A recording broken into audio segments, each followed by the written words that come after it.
I've recently started playing ST again, after playing the game on and off for ages.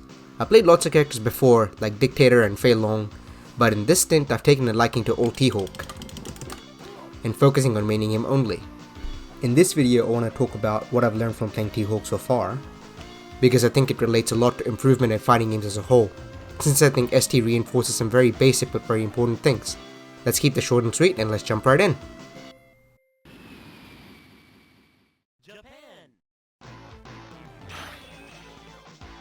Why I like playing old T-Hawk is that once I get in there are no mix-ups, because the set play is just that insane. If I land an SPD near the corner and if I execute well, I just won the game. The only thing they can do is make my life as hard as possible by reversing at the proper times. Most of my focus then turns into getting in instead of doing mix-ups once I'm in. I like this a lot because it focuses my attention entirely on the decisions I need to make in neutral, as opposed to doing mix-ups once I actually do get in. It's very fun for me. It's not fun from the opponent, but sucks to be them, I guess. Landing your basic stuff is really important in fighting games, and ST is no exception to that. Even though ST doesn't have some of the trickier inputs that newer anime fighting games do, it still has a strict input reader, so getting your proper inputs is really key.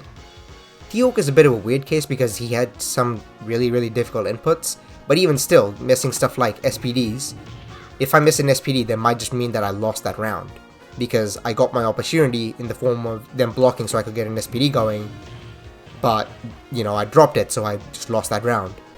Dropping my Sako Ticks because I got a Twitch jab instead of a neutral jab sucks really bad, because if I got my Sako Tick off, I might win that round. Dropping my negative edge SPD, if I don't get that, I might lose that round, because this is the stuff I need to make T-Hawk viable. Even though these things aren't incredibly hard, I still need to make sure I never ever drop them, so that means going into practice mode and practicing for hours and hours and hours on what seems like relatively simple stuff, but still being able to do them consistently in matches is really key. I need to never ever drop them, because T-Hawk is such a feast or famine character that messing up these things might just mean I lost that round. Another aspect of practicing your basic execution is practicing things like jumping over fireballs and landing punishes of all kinds in different matchups. I need to be incredibly consistent in my strategy, and any mistake I make is going to be incredibly punishing and I might just lose that round because I made that mistake. I want to only lose for strategic reasons, not for messing up.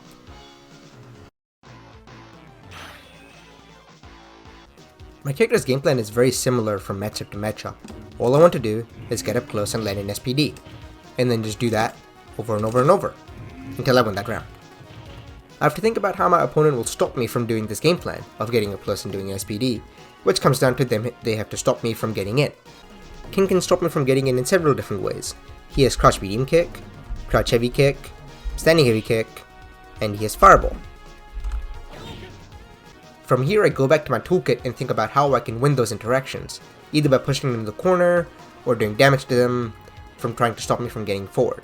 So if he's like poking me with crouch medium kick, I can wolf punish it with one of my own. Like that, I can wolf punish it like that. ST is all about the ground game, so instead of thinking about angles of approach like Marvel, or any other anime game, it's mostly about the proper spacing and timing involved. Spacing and timing are everything when it comes to fighting games, and ST is no exception to that. Beating a poke is one example. Most medium pokes are really hard to wolf punish in ST. Look at this.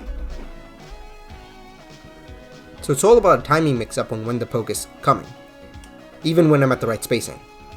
If I try to wolf punish one timing, like this, they can delay it within an unreactable period, and I can get wolf punish instead.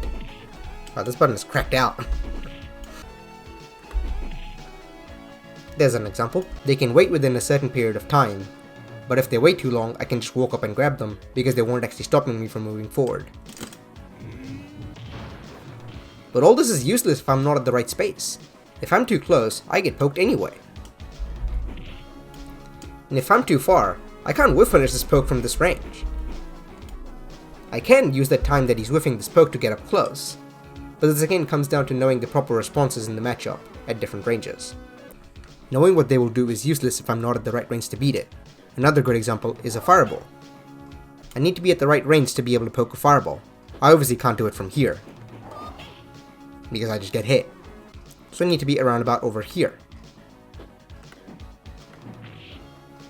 like that, to poke the fireball starter. But the time available is also important. I can't stuff the fireball without enough time available. Spacing and timing are what dictate what a good position is.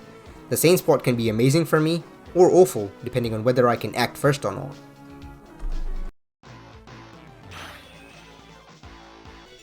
Fighting games like Skullgirls had trained me to take any hit and turn it into a full combo and a clean victory.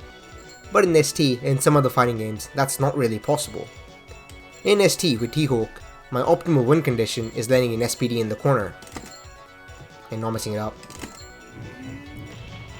But sometimes it's not possible to do that, because my opponent will just never let me get close, either through, pokes like crouch medium kick, or sweep, or standing heavy kick, or fireball, or whatever else we've talked about before. What this led me to think is like, man, I can't SPD and get in, man, that sucks, like, cause my thing is I want to get in and do an SPD, and not mess it up. They don't let me do an SPD, what do I do now? What I should focus on is not that I can't SPD them, but that winning comes from depleting their life bar, which is pretty obvious once you think about it for more than half a second. So you should take all the free damage that they're giving me. If they're poking with crush medium kick constantly, I can whiff punish it, right? Or I can just stuff it, whatever else. If Ken does standing heavy kick, I can do my own standing heavy kick to whiff punish it, or I can DP it. If he keeps doing fireballs, I can, I have all my counters to beat fireballs and stuff like that. If they continuously poke, and I can't just SPD, I can still win, because I have other strategies available to me that do damage to them regardless.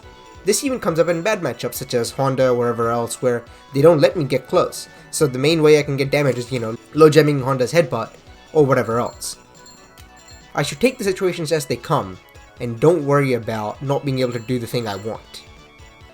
So this is my video on why I've been learning ST and why it's really fun for me and what I've learned so far from it.